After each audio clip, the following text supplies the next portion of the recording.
Hi guys, welcome back. Thank you so much for being here. It's so greatly appreciated. Before we start, let me give my usual disclaimer that this video is for educational purposes only. Please do not take what I say as fact. Please always do your own research. Please always come to your own conclusions. Next, if you have not liked, subscribed, or commented yet, please consider doing so. It really helped me out, and I really love hearing from you guys.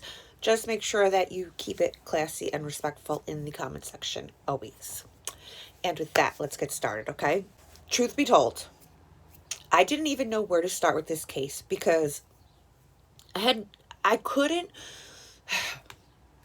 This story is so shocking. It's so evil and it's so senseless. It is literally impossible for you to wrap your head around this. I am not kidding you. 19-year-old Audreanna Zimmerman was born on April 13th, 1990. She lives with her two small children, 3-year-old David and 2-year-old Trinity, which is such a cute name, in a mobile home park in Ensley, Florida. There's honestly not a lot of information out there about who Audreanna was as a person, like what her personality was, like what she liked to do, where she worked. I couldn't find anything, so I do always try to, humanize the victims and, give you guys like a lot, as much background about them that I can, but I sadly I couldn't find much about her at all, really.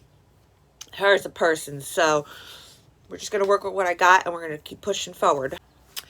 41-year-old Tina Brown. Tina's daughter, 16-year-old Brittany Miller, and 27-year-old Heather Lee were just some of Audriana's neighbors in the trailer park. Audriana had a very on-again, off-again friendship with them. First off, why does a 41-year-old have a friendship with a 19-year-old? This struck me as odd right from the beginning. So, according to Audriana's sister, Tina, her daughter Brittany, and the other neighbors would bully Audriana quite a bit. But then there would be times when they would all get along with each other. Tina Brown herself would say that the whole trailer park would fight constantly. At the time of the incident, Tina claims that her and Audriana were on good terms and had even spent the day together watching movies, allegedly. But in the past, Audriana had cut her tires. She had accused Tina of sleeping with her boyfriend, and she had accused Tina of calling protective services on her. Audriana also got into a fistfight with Tina's 16-year-old daughter, Brittany, because Brittany accused Audriana of sleeping with her boyfriend. And it is alleged that during this fight, Audriana pulled out a stun gun and she tased her to protect herself.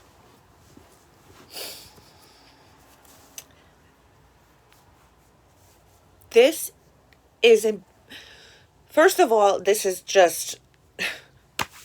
what I mean. These people have nothing in common with each other. No good could come from these friendships. These people just needed to be friendly neighborhood acquaintances and nothing more. A 41-year-old, a 27-year-old, a 19-year-old, a 16-year-old, and a 13-year-old have absolutely nothing in common. But I digress. March 24th, 2010. Tina Brown, her daughter Brittany, neighbor Heather, and a 13-year-old neighbor named Mal. 13-year-old Mal would testify that Tina invited Audriana over to her home that night. Before Audriana arrived, Brittany leaned over and whispered in Mallory's ear, quote, "We're fixing to kill Audriana. Don't tell anyone or we'll kill you too." End quote. She goes on to testify that during this, Heather was in the kitchen with Tina, who was showing her how to use a taser. So, 9 p.m., Audriana knocks on the door. She comes in and she begins showing the girls her new tattoo and then asks if they have any like ointment that she could put on it to prevent an infection. Within 5 minutes of Audreanna being there, Tina starts tasing her, okay, in the kitchen and screaming, quote, "Did you call Crime Stoppers on me?" End quote. While Heather is balling up a sock.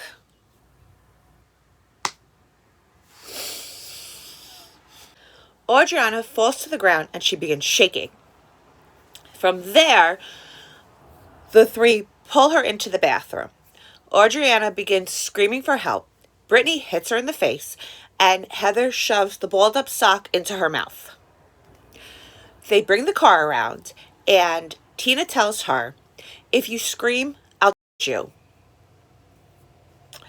From there, Tina walks Audriana out to her red Honda CRV, holding her hands behind her back. They place her in the trunk of the car, and they take off.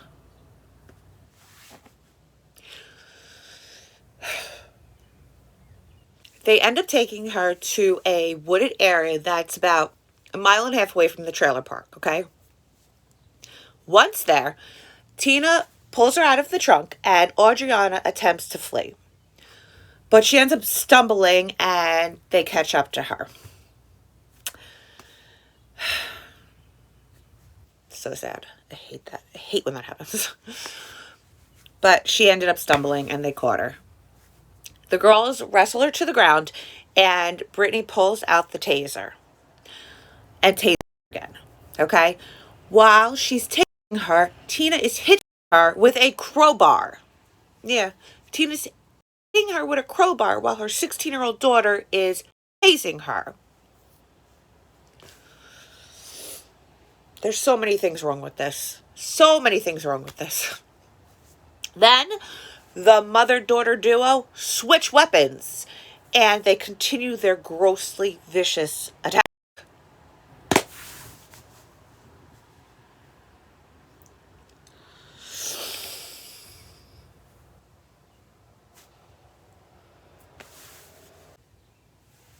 Okay. Here we go. At some point, Tina walks over to the car and she pulls out a gas can. And then she walks back over to the poor, suffering, but very much conscious Audriana. She pours gasoline on her and she sets her, saying, quote, "Burn, bitch, burn," end quote. Then the three monsters watch her burn for a few minutes before they turn around and they walk back to the car and they drive off. Just like that. Some mother-daughter outing, isn't it? I can't. A few minutes into the drive, Brittany realizes that she left behind her shoes and the taser. So she asks her mother to turn around and go back, but Tina refuses. After they return home, Tina and Brittany remove their bloody clothes. Heather removes her bloody shoes and they toss the items into bags. After this, Brittany tells 13-year-old Mal that she had injured her hand during the attack when she was striking Audriana with the crowbar. She goes on to tell 13-year-old Mal that after they struck her with the crowbar, they set her on fire. After this, she asks the poor, petrified Mal to drive her to the hospital to have it looked at. Meanwhile,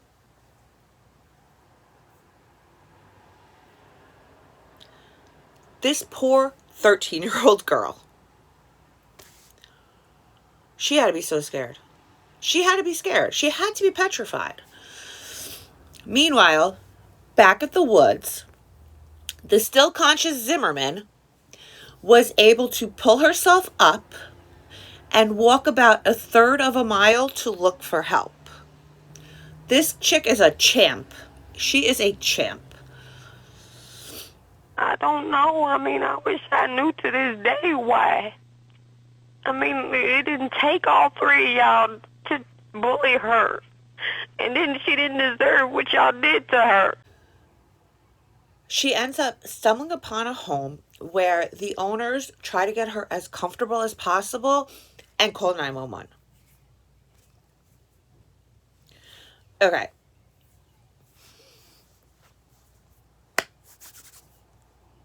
This is not going to be the easiest part to hear.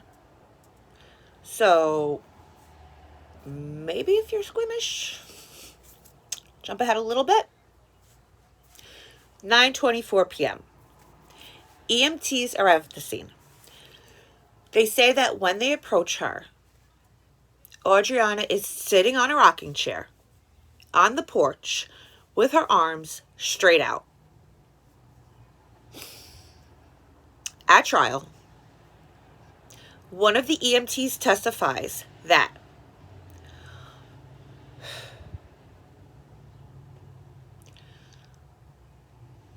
Audreanna was burned so badly that he was unable to tell if she was wearing clothes. Her skin was melting off of her body. She had severe head trauma, and her jaw was broken.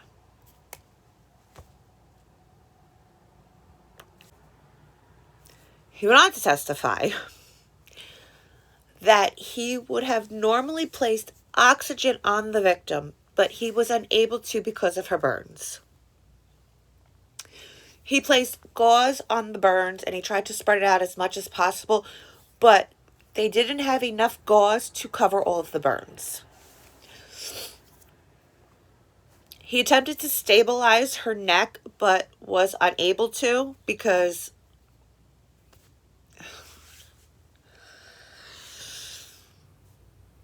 she was burned so badly that her skin was actually rubbing off onto his gloves. Despite all of this, believe it or not, Audreanna was still awake and conscious enough to be able to tell paramedics who did this to her. This also means Audreanna felt everything. She felt everything. She gives them her address and she tells them to go get her children and to protect her children, which is such a mom move. And it is such a good mom move. Sorry, let me rephrase that. It's such a good mom move. So we know that Audriana was a good mother, not like that trash mother that Brittany has. No, I'm not sorry. I stand by that. You don't go on killing sprees with your kid. EMS supervisor told Audriana that she was going to put her to sleep to help her be more comfortable, but asked her first, "Do you want to tell me who did this to you so that I could tell police?" Audriana tells Susie that Tina, Heather, and Brittany did this to her. They poured gas on her and they lit it. She then tells Susie, quote, "I thought we made up," end quote. Which is so sad. That is just so sad.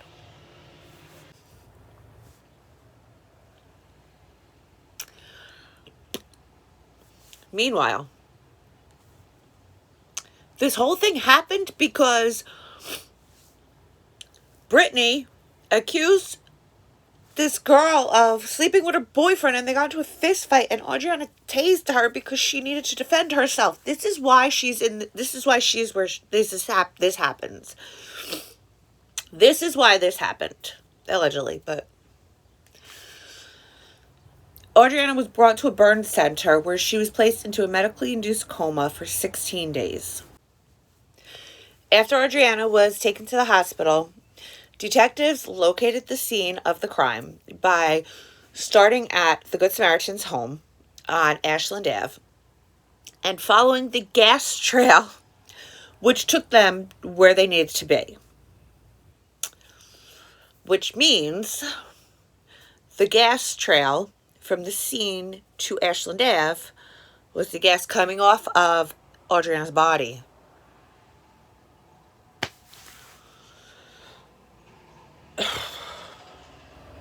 Once there, they found a pair of white shoes and a stun gun, which would be the shoes and the stun gun that Brittany told her mother that she forgot and her mother refused to go back for. A skirt.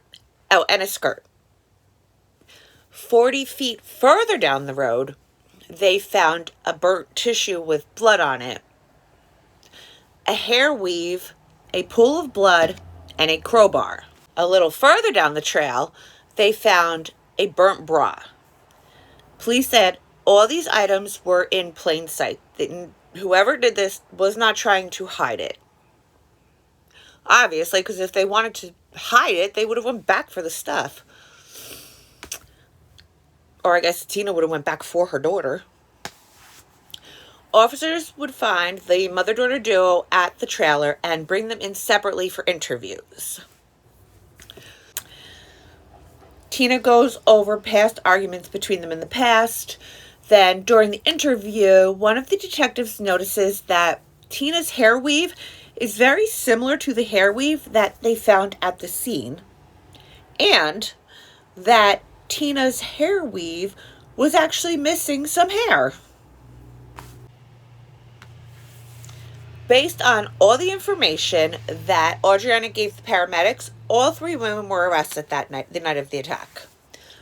Unfortunately, without enough solid evidence to keep them, they were all released while Audriana was still in the hospital. Pamela Valley became friends with Tina back in 1997. She testified in court a few days after they were released from jail.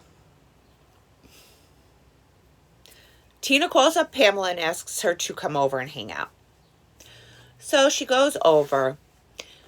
While she's there, Tina tells her about what they did to Audriana, that Brittany had broken her hand during the attack, that the police had raided her home and had taken her car,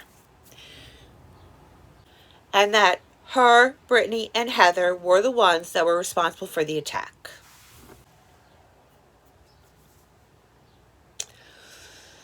A few days later, Tina calls Pam again and tells her that Audriana is still alive, and then proceeds to ask her if she would mind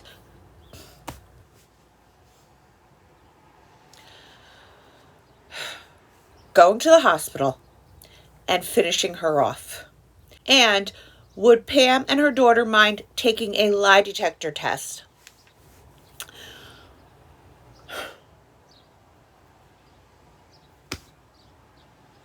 Thankfully, Pam is clearly way more intelligent than her less than smart friend Tina, and she declines. She declines the request and she goes straight to authorities. Tells them, She declines the request and she goes straight to authorities to report this, and hands over text messages and threatening phone calls from Tina and Brittany.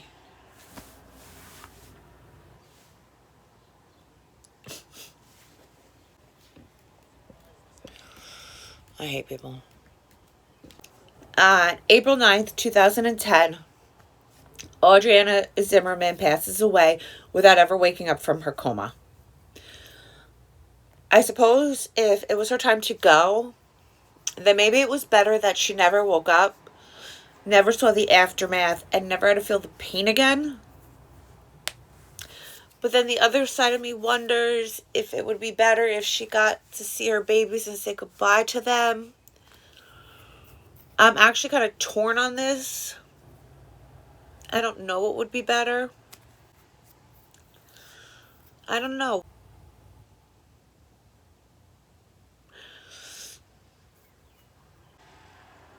Vanessa Brown, Brittany Miller, and Heather Lee were all rearrested after this.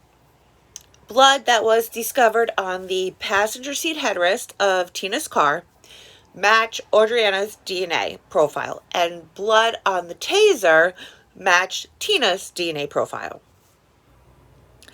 Tina was charged with first-degree murder under both theories of premeditated and felony murder, with kidnapping as the underlying factor. I'm gonna miss everything about her. She was just a kind person, and now somebody done took her away. Audrianna's oldest sister, Destiny, and others in the family joined Audrianna at the USA Medical Center burn unit, where she was taken for treatment shortly after the attack. I don't know. I mean, I wish I knew to this day why.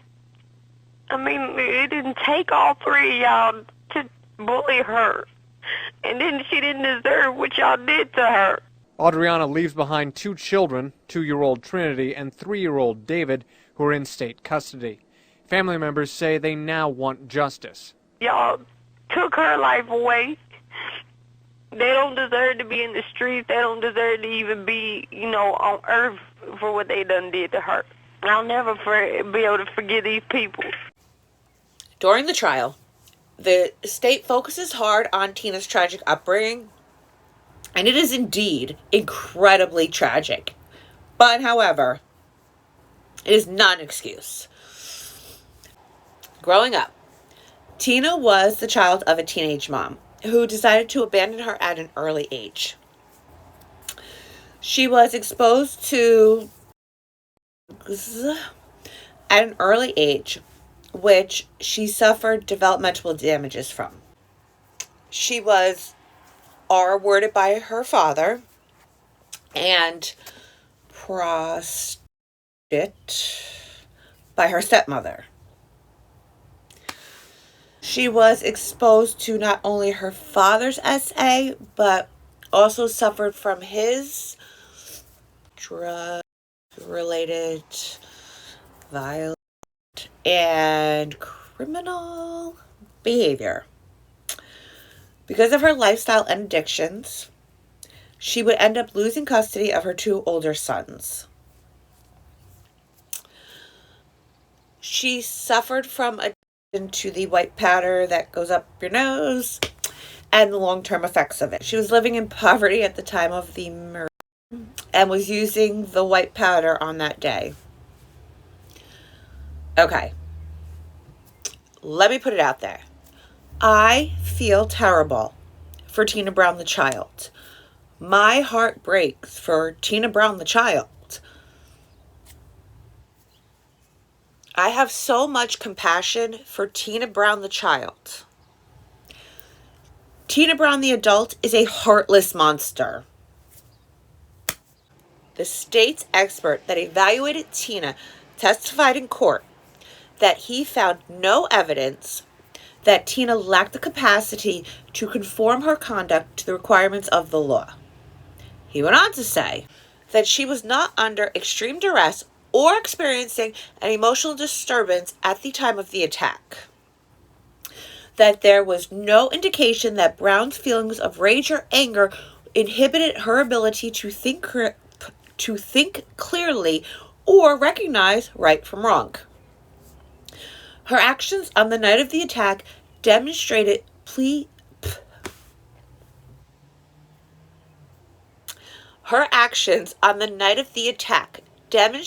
pre-planning, direction, and were goal-oriented. Even though there was substantial trauma in Brown's life, there's no cause and effect relationship connecting her past to her actions portrayed on the night of March 24th, 2010.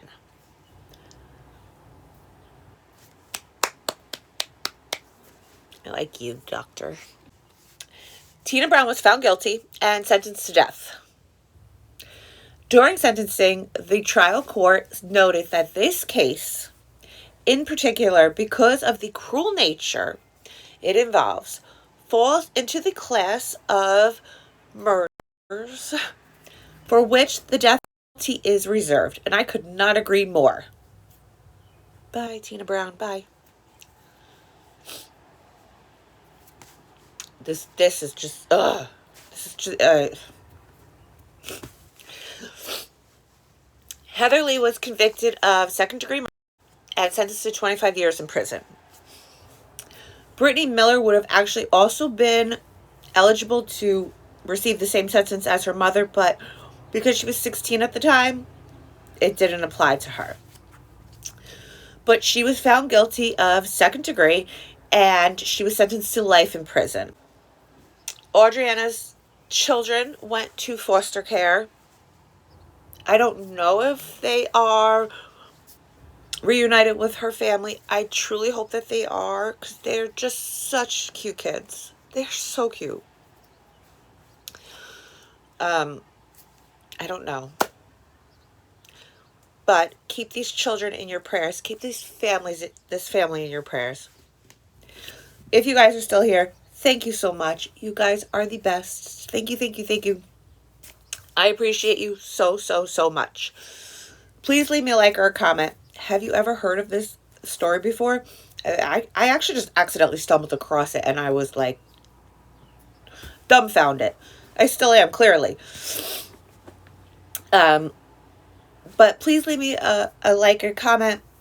It would really help me out. If you have any suggestions of cases, you can email me, harding527@yahoo.com. As long as the information is on my site, I'm really good. I try to be really good about covering your stories for you. Please consider subscribing if you haven't yet. And until next time, be safe out there.